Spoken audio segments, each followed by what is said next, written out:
Anong nangyayari sa katawan kapag nakakaranas ng breakup?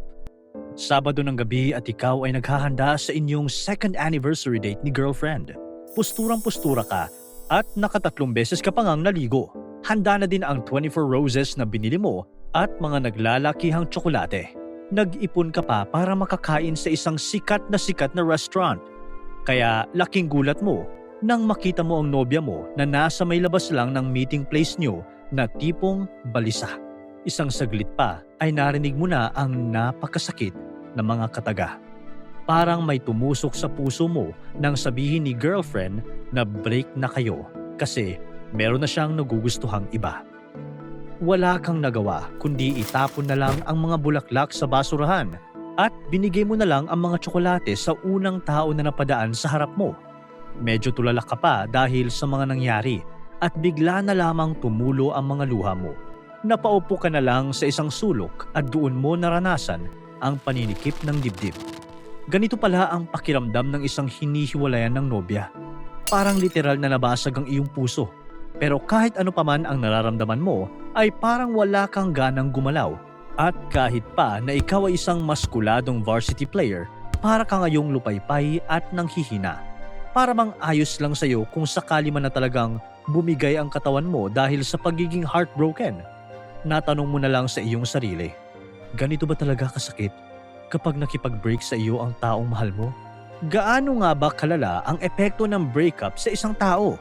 Hindi lang ba ang damdamin natin ang nasasaktan, kundi pati ang ating pisikal na aspeto?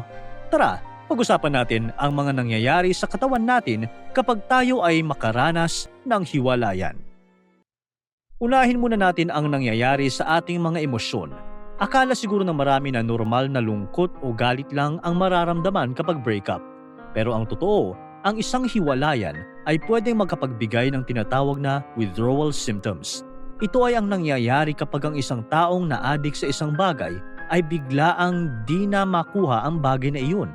Halimbawa, kung ikaw ay na-addict na sa paninigarilyo at bigla mo itong itinigil, ay hahanap-hanapin ito ng katawan mo. Katulad din ito kung ikaw ay biglang titigil sa pagkain ng matatamis kahit na araw-araw na itong nasa diet mo. O kaya naman, aayawan mo lang uminom ng soft drinks kahit na ito yung lagi mong panulak sa agahan, tanghalian at hapunan.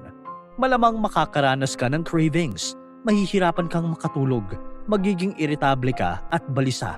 Hindi ka makapag-concentrate, madedepress at tataas ang anxiety at pati yung mood mo ay pabago-bago. Itong mga symptoms na ito ang siyang nararamdaman din ng isang taong nakakaranas ng hiwalayan. Hindi kasi mawawala agad sa mga hiniwalayan ang paghahanap nila sa tamis na nararamdaman nila pag in love. At ngayong wala na ito ay kumonti ang dopamine at oxytocin sa katawan. Ito pa naman ang mga tinatawag na feel-good hormones. Ang pagbaba ng mga levels nito ang nagbibigay daan sa matinding kalungkutan. Kaya kapag idinagdag pa rito ang palagiang pag-alala sa dating karelasyon, ay mapapalakas palalo ang tinatawag na emotional distress.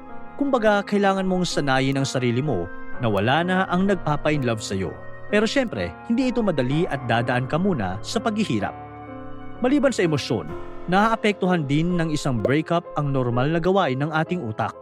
Sa mga pag-aaral ay nalaman ng mga eksperto na may mga parte ng utak na aktibo o hindi aktibo kapag nakakaranas ng hiwalayan ng isang tao. Ang withdrawal symptoms nga ay dahil sa aktibong parte ng utak tulad ng ventral tegmental area, ventral striatum, at nucleus accumbens na responsable sa mga cravings at addiction. Idagdag pa rito na nahihirapang makapagdesisyon ang mga broken-hearted dahil ang prefrontal cortex ng utak ay di masyadong aktibo sa mga panahong ganito. Ito pa naman ang responsable para sa isang makatwirang pag-iisip. Aktibo naman ang amygdala na responsable sa mga emosyon tulad ng lungkot, galit at pagluluksa. Ito ay pwedeng mag-trigger ng fight or flight response na magpapadami ng cortisol at adrenaline. At para sa ating utak, ang pagiging broken-hearted ay katulad lang ng sakit na nararamdaman kapag may sugat. May mga pag-aaral nga na gamit ang magnetic resonance imaging o MRI ay nagpapakita ng parehong pattern ng brain activity sa may anterior cingulate cortex o ACC at sa insula kapag ang tao ay nakakaranas ng breakup o emotional pain at kung ito ay nakakaranas ng physical pain. Ang anterior insula nga ang sinasabing dahilan sa pangit na pakiramdam na nararanasan natin kapag may breakup. Ito yung pakiramdam na parang nanghihina, naduduwal at walang ganang kumain. Pero di naman pwedeng sabihin na lahat ng lungkot at sakit na galing sa hiwalayan ay sa utak lang natin. Kapag kasi ang utak ay naaapektuhan, pati ang buong katawan ay siguradong apektado rin. Kaya literal na masakit, hindi lang sa damdamin, kundi pati sa katawan mismo na para bang may sugat ka na kumikirot. Ang pinakadahilan nito ay ang pagtaas ng stress levels kapag nasa breakup, lalo na dahil dumadami ang cortisol at adrenaline sa katawan. Nasabi nga kanina na ang hiwalayan din kasi ay pwedeng maging trigger ng fight or flight response. Ito yung stress response mula sa sympathetic nervous system kapag may posibleng panganib at kailangan nating lumaban o tumakas para tayo ay makaligtas. At ang nagbibigay tulong sa ganitong aksyon ng katawan ay ang adrenaline at cortisol. Kaso, wala naman talagang panganib at tumataas lang ang dami ng mga hormones na ito. At kapag mataas ang levels ng mga ito, ay nagdudulot ng tensyon sa mga muscles, sakit ng ulo at paninikip ng dibdib. Pwede ding tumaas ang blood pressure at heart rate na maaaring magdulot ng stress-induced cardiomyopathy o broken heart syndrome. Ito rin ay may pangalan na Takotsubo cardiomyopathy at hindi naman ito tumatagal talaga. Nakaka-recover naman ang mga taong dumanas nito makalipas ang ilang araw o ilang linggo. Magiging normal din naman agad ang puso pagkaraan ng 1 hanggang 4 na linggo. Ang sakit na ito ay dulot ng sobrang emotional stress na nagpapalaki ng puso at ang hindi pagkakaroon nito ng normal na pagpapadaloy ng dugo sa buong katawan. Makakaranas tuloy ang isang tao ng pananakit ng dibdib at irregular na pagtibok ng puso. Makarecover man ang tao dito ay pwedeng magkaroon ng long-term effects. Pwedeng magkaroon ng scarring ang heart muscles. Literal na may mga peklat sa may left ventricle ng puso na magpapabago ng elasticity nito at mahihirapan tuloy ito kapag may contraction. Pwede rin magkaroon ng pagtaas ng blood pressure at vascular activity. Maaari pa ngang tumaas ang posibilidad na magkaroon ng blood clots. Kumbaga, dahil sa pagiging broken-hearted ay pwedeng magkaroon ng sakit sa puso talaga. At sa ating napag-uusapan ay hindi lang utak ang apektado kundi pati pala puso kapag nakaranas ng hiwalayan. Lahat naman ng ito ay dahil sa stress na galing sa breakup. Ang stress ay hindi lang tumatarget sa utak at puso. Ito ay pwedeng dahilan din ng inflammation at paggambala sa gut microbiome.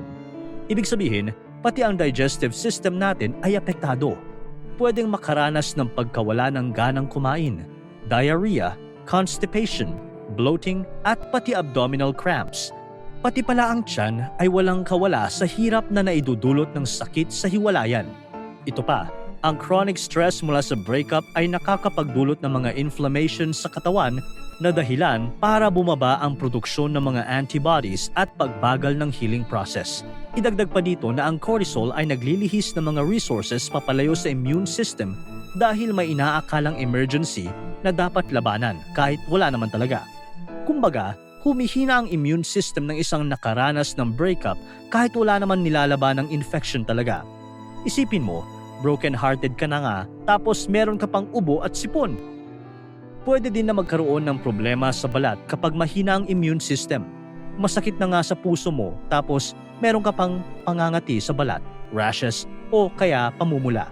At pwede rin maging mahina ang katawan sa mga nakakahawang sakit. Kaya ang mga nakakaranas ng breakup ay hindi dapat pumunta sa mga matataong lugar dahil baka mahawaan sila ng malubhang sakit. At dahil na rin sa stress ay pwedeng hindi makatulog ng maayos sa gabi na maaaring pagmulan ng insomnia. Kapag hindi rin naman makakuha ng sapat na oras ng tulog, ay bababa pa lalo ang lakas ng ating immune system. Lalo pang magiging dahilan ito para magkasakit. Isipin mo na lang ang sitwasyon na masakit na nga sa emosyon, tapos literal na may sakit ka pa. Napakasaklap naman talaga. Ang mahirap pa dito ay pwedeng magtagal ang pag-recover ng immune system sa chronic stress mula sa breakup. Pwedeng ilang linggo o kaya buwan ang lumipas bago bumalik ito sa normal. Nakadepende ito kung gaano kalusog ang tao. Nasa edad na rin, pati ang coping mechanism na ginagawa nito para makamove on sa kanyang ex. Isang bagay na pwedeng makatulong ay ang pag-iwas sa pag-iisip tungkol sa dating karelasyon. Mas magandang wag na itong isipin. Tanggalin na lang ang pananabik na makita pa ito o kaya yung pagkakaroon ng galit o pagkamuhi. Stress lang lahat ito at yan ang hindi kailangan para makamove on. Hindi ito kailangan ng isipan mo, damdamin mo at katawan mo. Sa totoo lang, ang mga hiwalayan naman talaga ay hindi maiiwasan. Pero sinasabing mas maganda ang makaranas ng mutual breakup kung saan ang magkarelasyon ay parehas magdedesisyong maghiwalay. Hindi masyadong masakit kumpara sa isang unwanted breakup, lalo na kung biglaan.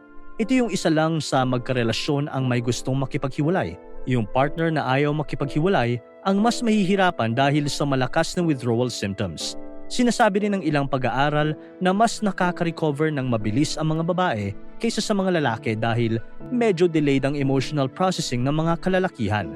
Kumbaga, iiyak agad ang babae at mas madaling makamove on, pero ang lalaki ay hindi agad iiyak o hindi talaga iiyak, pero mas matagal makamove on. Mas epektibo din kasi ang social support system at coping mechanisms ng mga kababaihan. Siyempre, may mga iba pang mga kadahilanan para malaman kung gaano katagal para makarecover pagkatapos ng breakup. Nariyan ang lakas ng attachment ng magkarelasyon pati yung tagal ng pagsasama. Dapat malaman din ang pinanggagalingan ng moral support na nakapaligid sa magkarelasyon. Ito yung mga barkada, kaibigan, katrabaho, kaeskwela at mga kapamilya nila. Idagdag na rin natin ang mga iba't ibang mga nangyayari sa buhay-buhay ng dalawang magkarelasyon, lalo na sa panahon ng kanilang breakup. Lahat ng ito ay makakaapekto sa sakit na pwede nilang maramdaman, pati na rin sa paraan nila para makamove on at bumalik sa normal. Kaya naman kung ikaw ay nakaranas ng breakup, isipin mo na makakamove on ka rin. At para makatulong sa sakit na nararamdaman mo, ay may mga pwede kang gawin. Pwede kang maging aktibo sa sports at exercise para malabanan ang stress. Pwedeng gawin mong magkaroon pa rin ng healthy diet kahit na madalas ay wala kang ganang kumain. Sumama ka sa mga pamilya mo at kaibigan para malabanan ang nararamdaman mong kalungkutan.